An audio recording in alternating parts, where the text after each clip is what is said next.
Keep the election momentum going tonight here on Prime Time. Let's get more reaction. No Steve Large live at the Republican Watch Party. All right, Steve, what did they think of how their candidate did?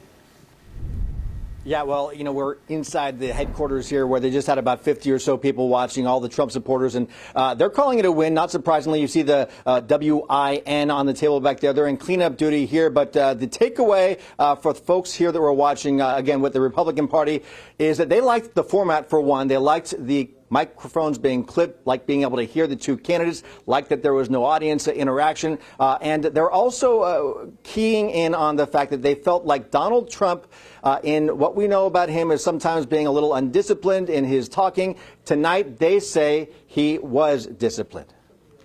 I thought Donald Trump's performance was really good. He's more polished than he usually is, and that's really good. It makes him look better to the American people. It makes people understand him better, and I think all his points were good. He dissected everything point by point, and that's really good when you're trying to decide between two candidates for the most important job in the world. I think he performed very well, especially compared to past debates. He's clearly learned a lot in his time in politics, and he knows what issues to focus on, such as our major immigration crisis going on at our border. I want that more than anybody.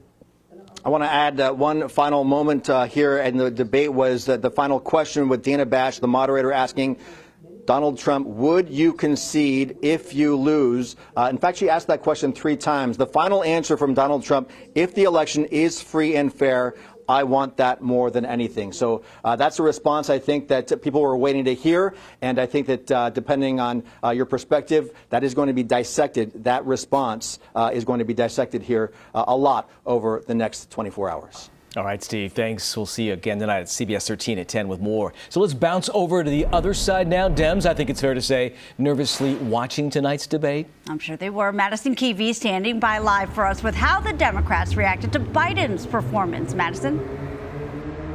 Sacramento County Democrats were focused on the facts, not those fumbles, and they were very clear about that.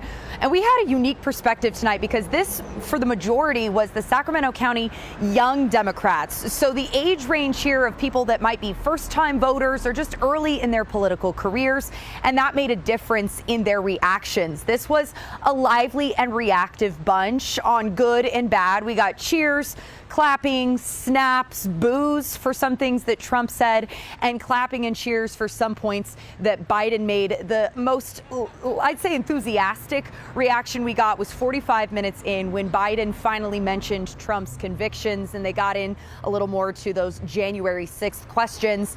All in all, though, here's what a couple young Democrats here in Sacramento told us they think it went. Because I don't think a lot of what, especially the Trump side, has talked about is about the issues themselves. It's more culture wars, things that actually are not like on the top of everyone's mind. And I think we're getting about what we expected. I wasn't expecting much, and I didn't really receive much, but I don't know. I just was like hoping that we wouldn't be like cooked, roasted, and like murdered as a party. I mean, very descriptive ways to describe the reaction to this debate there with Gen Z speaking. And the big takeaway for them is a vote for Biden is a vote, they say, to protect democracy. And that's the takeaway tonight for them, at least. Right. Madison, quick question. Take us inside the room and how Democrats reacted to Biden's first fumble. A lot of, as you can imagine, I'm kind of looking down to picture the room. There was a couple of winces and that face when someone is talking, and a couple of people throughout the debate went, no, don't go there, don't take the bait. We heard that a couple of times.